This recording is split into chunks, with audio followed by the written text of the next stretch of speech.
search me. Search me. Those two words would set you free from 90% of the drama, because some of you borrow drama trying to look into other people's lives. Clap like it's not you. No one will know. That's good, Pastor. Tell them. Search me, God, and know my heart. Did you notice the shift? Kill him. He's fussing and cussing about the way things are in the world. These bloodthirsty men and all these selfish politicians and all this corruption, this systemic corruption. God, do something about it. And then he shifts and says, search me. Nothing changes until I do. Know my heart. Test me and know my anxious thoughts. That's where I want to spend some time today. And I've been asking myself the question lately, why? This is my sermon title, why am I anxious? Why am I anxious? Apparently, according to my non-scientific YouTube study, all of you are anxious. And so I won't ask the question, have you experienced anxiety in the last week? Because we live in the age of anxiety. Let's be honest about it. I mean, it is almost marketed to us through the stations that are supposed to be giving us our information. They actually engage us using fear tactics so that they can sell advertising time, often promoting the same drug and pharmaceutical companies that are owned by the same conglomerates that push out the information that is designed to make us anxious. But let's be careful, because we sound like David now in verse 22. Kill him, God. But David came to a place where he said, you know, it's not what's happening out there that makes me anxious. It's what I allow in here to go undetected and unchecked. It's my thought process. He uses an actual Hebrew word that means disquieting thoughts. It's translated as closely as it can be into English, anxious thoughts. So David is saying now, it is not what is happening that is creating anxiety. It is the way I am thinking about it. Look at verse 24. I know that David didn't know about neural pathways, but it sounds like he did, because he said, I want you to look inside, God, and see, you got 24, if there is any offensive way in me. And now we know that when we think something long enough, it creates a 485 in our minds, a 77 in our minds. What's the highway in Toronto, LJ? I don't know. The 401 for our Canadian friends and Drake. There's a process by which I get stuck in a rut. And so David is saying, see if I've been thinking in a way that has allowed the enemy to traffic in my mind, where I've just been letting him in. And that's what I want to do today. I want to take you through a 7-point test answering the question, why am I anxious? And hopefully help us to get past this point of answering that question with somebody else's name.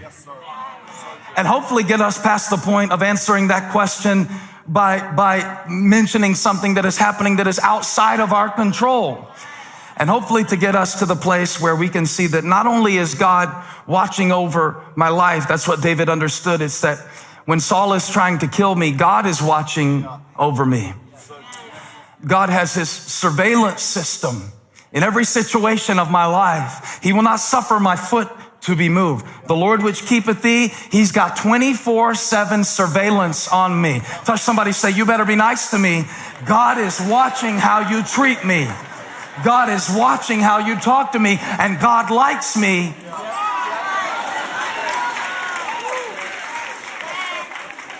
How do you parents like it when somebody talks about one of your kids? God feels that way about you times 1,000, and he's watching out for you. So why am I anxious if my Father knows my needs? Why am I anxious if he's numbered the hairs on my head? Why am I anxious if he promised to supply every need? And I got to get honest about it. I'm not necessarily referring to this in a medical sense. Please don't take this to mean that I'm saying that your sin or behavioral choices are always responsible for anxiety. But what I want to show you today, regardless of where it's coming from, because I'm not a doctor, you have to talk to Stacy if you want some help with that. But maybe there are some ways in me that are making me vulnerable to the way that things are and allowing me to remain anxious. When the Bible says do not be anxious, I don't think it means that we can never feel anxiety. It is when we stay anxious. It doesn't mean that there won't be moments and seasons in your life where your hands are shaking. Demi Lovato couldn't sing the national anthem without her hands shaking. I don't know if you saw it. She's sang in front of a lot of people. That's not what I'm talking about. I'm talking about this pervasive sense of when things are going right, you can't even enjoy them because it probably won't last long. I mean, looking around every corner for what's going to happen next. And I want to take you through something quickly today. It's kind of a sermon/seminar from Psalm 139. It's a psalminar. I thought you'd like that. It's a psalminar. And pay attention and write this down. If you don't write this down, you're not going to sleep any this week. You're going to have horrible stomach pains while you try to sleep. But write this down, and God will bless you. Number one, when I am anxious, ask somebody next to you, why are you anxious? All right, the first thing to check is your intake. The first thing that I consider when I'm anxious is how full I am of what? Because I found out that anxiety and cellulite have one thing in common. You can't pray either one of them away. They are both about intake. Ooh, they showed me this new feature on my phone the other day. Can I show you? My kids are always showing me stuff, and so they showed me a feature on my phone the other day. Hold on, I got a text from Holly. Okay. She just told me this should be my next book. Okay, but let me show you something else right now. You know, all these great functions on the iPhone. This is, what is this, a 7? A 7? The iPhone 7 has this function, and I want to show it to you. If you hit this button and hold it on the side, and then you'd be shocked how many, y'all don't want to learn nothing today. You would be shocked. Because I'm going to tell you a secret. There is no way that we can take it. Somebody say it's too much. We can't take it all in and still have room for the peace of God. You're praying for the peace of God. God doesn't have anywhere to put it. Your mind is too full. You were not designed to have the entirety of the conversation of the whole human race buzzing on your back pocket, on your butt bone, just walking around like snipers. What did they say? Where did they go on vacation? What about that press conference? It was not supposed to be this way. Of course we're freaking out. Of course we're zombies. Of course we're numbing ourselves and drinking and smoking and popping. Of course we can't stop it. The devil's got a shock collar on our back pocket and we don't even know it.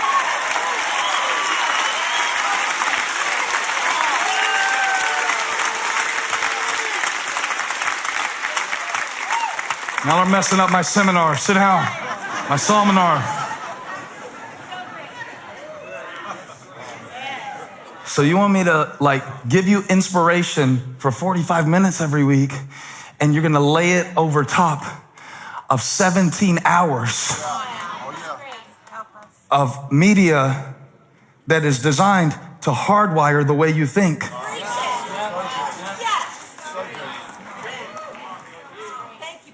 What hope do we have to have peace if we don't make a place for it? And they used to teach me in youth camp this saying called garbage in, garbage out. And it was basically a way of saying, don't listen to rock and roll music. and watch bad movies. And there's some good to that too. I think you got to be in tune with your conscience in terms of what creates a sense of darkness in you, and you have to know that, and we shouldn't make rules for each other, but say, God, search me. I think that's very good.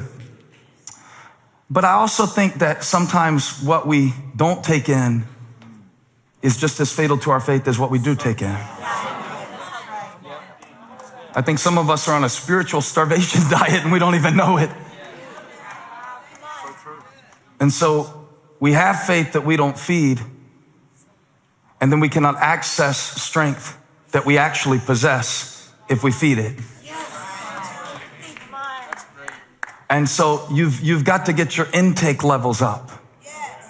You've got to, Buck, when he first started trying to get me to work out more, he said, the first thing I want you to do, because he was telling me the only way for me to get the result I wanted, he said, you got to do two things. What was the little cheesy motivational poster you had up in your gym? You can't out-train a bad diet. Is that what it said?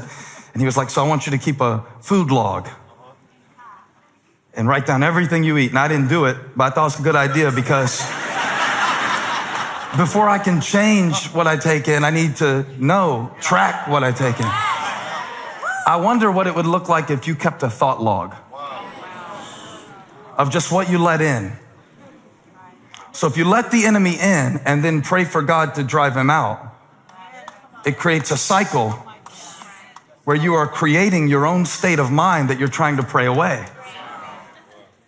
So there has to be a knowledge, search me, God. You have to let God show you. You have to let his eyes see what it is that you're taking in. And I even mean this in terms of relationships. Some of the people that you are around are draining your faith.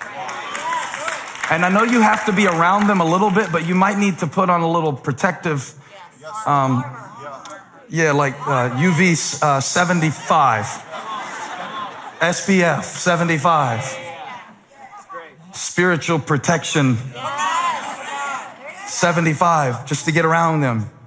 And I think it would be good sometimes for us to check our intake levels. Oh, well, you know what? I didn't read a Bible verse since the last time they put one on the screen for me at Elevation Church. I got all these apps on my phone, and 97% of them are empty calories. I mastered Candy Crush. I'm not saying don't play Candy Crush, because Holly would leave me if I put that out there in the universe. She loves Candy Crush. But I'm pretty concerned sometimes that we're filling ourselves with empty calories. And then so we're weak in the battle and we wonder why. Check your intake.